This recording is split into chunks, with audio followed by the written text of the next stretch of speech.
Morning, all. So I want to start today talking about the Detroit Red Wings. The Detroit Red Wings are fascinating.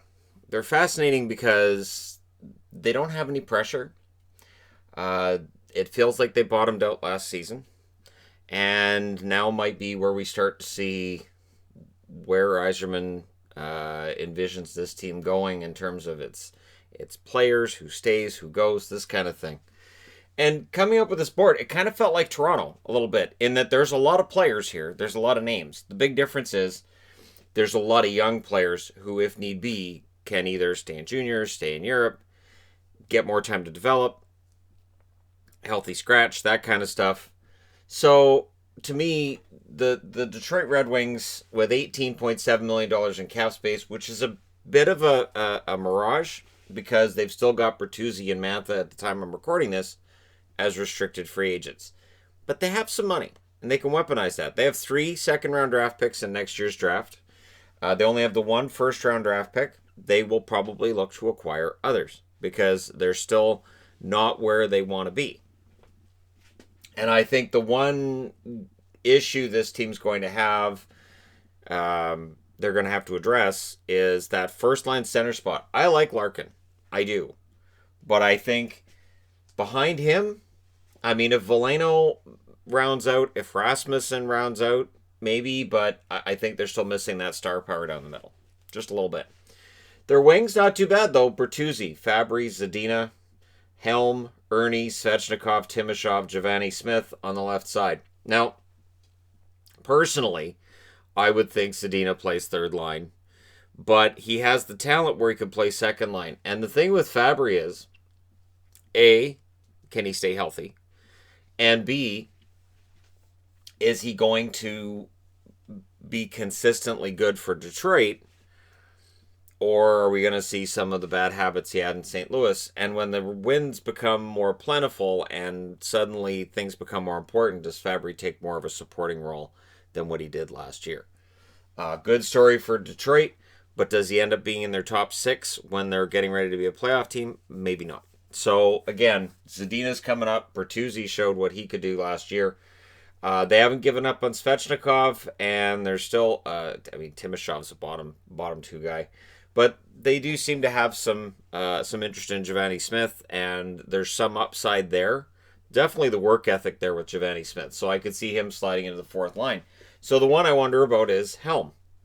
How long does Helm remain a member of Detroit? Does he end up getting moved some point this season? Is it in the next off season? And down the middle, so we're going to go position by position here. You've got Larkin, Filppula, Nielsen, Glendening, Rasmussen, and Veleno. Now, the Nielsen contract has not aged well. We know this. But they're not in any kind of cap trouble. So while a couple years ago I was complaining about the Nielsen contract, I'm not now. Because it's not a huge deal. And Filppula came in as a stopgap as well. But you get the feeling that this is probably going to be the last season where Yzerman's just going to have those stopgaps. And then next year, we're going to really have an improved team. And maybe Veleno comes in, maybe Rasmussen comes in and claims one of those spots. Joe Veleno has been determined since he slipped in the draft to prove that NHL teams and scouts are wrong. And that can be a very, very strong argument for a player in their favor. I'm just trying to think off the top of my head about guys who got passed over in the draft and then made teams regret it later. I'm thinking of DeBrincat in Chicago as a good example. He went in the 2nd round. So Veleno's got to have that same mentality of I'm going to go out and prove him wrong. Now on the right side, Mantha is your first line, and then after that, well, does Raymond come in this year? That's the question. Does Raymond come in this year? And if he signs and comes in and plays this year, he likely gets second line on the right side. I can't see him not getting it. Just because he's been playing against men, he's been a dominant player, and I can't see him slotting behind Nemesnikov. I can't see him slotting behind Ryan. Or Gagne. And then, of course, Brome, who they signed. Where does he factor into this as well? They just re-signed Gagne. So they have plans to keep Gagne. Is that as their 13th forward, or what's the plan going forward? Or again, like I said, it kind of feels like Toronto in that there's a lot of names on the board. The difference being with Toronto, I couldn't see exactly which players necessarily get cut without clearing waivers. In that, I think with Toronto's, they'd have a hard time getting some of those guys through waivers. Detroit, I don't think will have that problem. Detroit, we're not there yet. There's a lot of names, but how talented they are and what the upside is, that's the question mark. And then when we get to the blue line. The blue line, I'm all over the place on this. Danny DeKeyser, if he's healthy and good to go for next season. Nemeth, Stahl, Cholowski, Merrill, Hicketts, Lashoff are all reportedly left side players. And I mean, Cap Friendly says they're all left defensemen. Now that's naturally left side defensemen. Some of them may play on the right. And Merrill they had on the right side, but he's listed as a left-hand shooting defenseman. So all right, well I'll put him on the left side because you can get a pretty good left side out of this with Nemeth, Stahl, and Merrill right there. And then Cholowski, what's the status with Cholowski? Like, he ends up going back to the minors last year, and because it was a rebuilding year for Detroit anyways, it's not a big deal. But what's the long-term plan here? I don't want to get into what they might lose to Seattle because I don't think they're going to lose anything major. I think most of the players they have that they would worry about losing are either going to be exempt or they won't have any problem protecting them. But Cholowski, I do wonder what the status with him is going to be and if he might end up being the guy who goes to Seattle, just because I think there's still that upside there. But on the right side, things get very, very interesting because I could see somebody on the right moving over to the left. Hronek, legit top 2 defenseman for Detroit last year and this year, I would think. Stetcher, he's making $1.7 million and likely gets top 4 minutes. That's a good pickup for Steve Yzerman. I liked Lindstrom last year. I thought Lindstrom played very, very well. And I could say last year because I haven't played since March, right? So Lindstrom, I thought was coming along pretty well. He does not have a lot of offensive upside, but defensively very, very solid. I see him being top 6. However, Biega would be your number 7. And what if Moritz Seider comes in and he's ready? What if Seider comes into camp and he is fantastic, which he may very well be? Does Lindstrom end up going back to the AHL? Do you, if you're Yzerman, look at your defense and go, we could probably package one or the two of these guys up and get draft picks for them?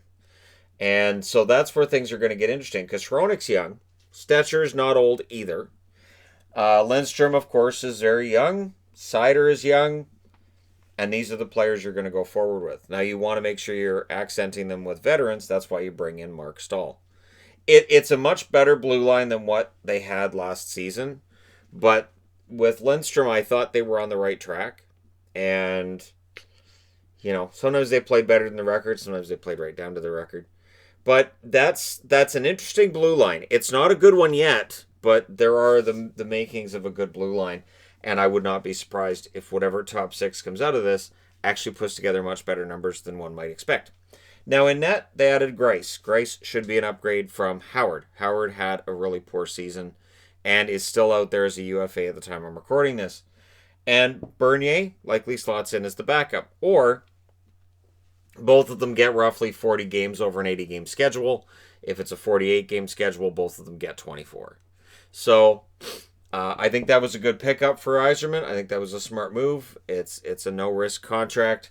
And Pickard still shows as the number 3 goaltender in Detroit, which would be concerning if this team was likely going to get anywhere near a playoff spot. I guess one of the reasons why Detroit's the next team I'm picking after Colorado is, well, we're all, marveling at what Colorado's done and what they might be able to do.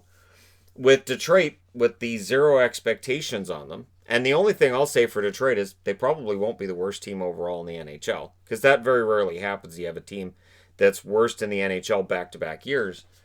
But I don't know how close they get to a playoff spot. I don't know how ready they are to start winning on a regular basis. And I'm not sure which young kids are going to end up playing and what role they're going to have.